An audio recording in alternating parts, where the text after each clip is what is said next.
at narito ang mga napapanahong balita. Good news po dahil maaari nang makita sa eGov app PH ang mga presyo ng gamot. Sundin lamang ang hakbang kung paano i-access ang Drug Price Watch gamit ang nasabing app. Maaaring mahanap ang mga presyo ng iyong hinahanap na gamot, kabilang ang generic nito na mas mababang presyo kumpara sa branded.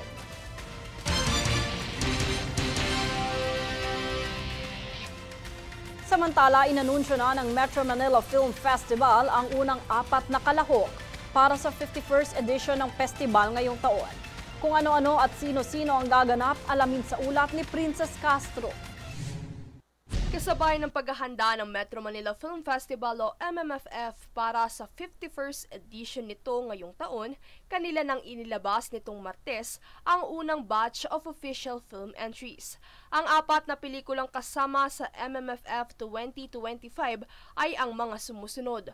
Call Me Mother sa direksyon ni June Robles Lana na pagbibidahan ni na Vice Ganda at Nadine Lustre. Reconnect ni Direk Jade Castro na pagbibidahan naman ni na Carmina Villaruel, Gloria Diaz, Alexa Miro, Gerald Anderson at Soren Legaspi. Ang dalawa pang pasok sa unang batch ng entries ay ang Manila's Finest sa direksyon ni Ray Red na pagbibidahan ni Piolo Pascual at Shake, Rattle and Roll Evilo Origins sa direksyon ni Shugo Praico, Joey De Guzman at Ian Loreños. Pagbibidahan naman ito ng mga veterano at veteranang aktres na sina Marilyn Reynes, Janice De Belen, Carla Abellana, Kyla Estrada, Richard Gutierrez at PBB stars na sina Fiang Smith, Loisa Andalio, Ashley Ortega, Seth Fedelin, JM Ibarra, Dustin Yu, Ryan Bang at Ivana Alawi. Para sa edisyon ng MMFF ngayong taon, 23 film entries ang kabuwang nagsumite para sa pag-asang makasama sa taunang festival. Ang film entries ay pinili batay sa isinumiteng script kung saan kumakatawan sa iba't ibang genre na nagpapakita ng pagkamalikhain at versatility ng mga Filipino filmmakers. Napili naman ang lungsod ng Makati upang maging host city ng festival kung saan ipinabatid ni Makati City Mayor Nancy Binay ang kanyang suporta sa gaganaping Parade of Stars, gayon din sa lahat ng mga pelikulang kalahok sa kaganapan. Samantala, ang natitirang 4 na entry ay pipiliin mula sa submission ng finished film sa September 15 deadline. Sumatotal 8 entries ng MMFF 2025 ang mapapanood sa mga sinihan sa buong bansa simula sa December 25, araw ng Pasko. Princess Castro, nag-uulat para sa Golden Nation Network.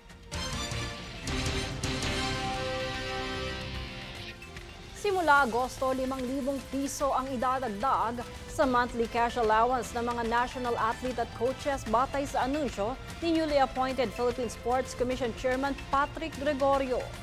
Ito ay dahil may mga atleta at coach na nakakatanggap lamang ng 10,000 piso kada buwan, na mas mababa pa sa minimum wage ng mga empleyado. Ayon kay Gregorio, hindi kayang makasurvive ng mga atleta at coach sa kanilang kasalukuyang allowance. Sa katunayan, may sapat na pondo naman ang gobyerno at kaya umano nitong tustusan ang 10 milyong pisong dagdag na pondo kada buwan para sa kapakanan ng mga kinatawan sa sports. Kami ang boses ng pagbabago. Ako si Jade Buhoy at ito ang News Pulse. Sa ulo ng mga balita.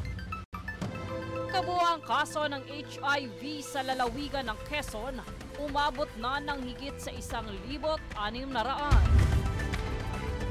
Unemployment rate sa bansa nitong Mayo, bumaba ng 3.9%. DMW, binalaan ang mga ship owners na huwag magpadala ng Pinoy seafarers sa Red Sea. Mayor Isko Moreno, ipatutupad ang tax amnesty sa Maynila. 5,000 pesos idadagdag sa cash allowance ng mga national athletes. First batch ng official entries sa MMFF inilabas na. Patas at pantay na balita, komprehensibong ulat para sa pulso ng masa. Ito ang News Pool.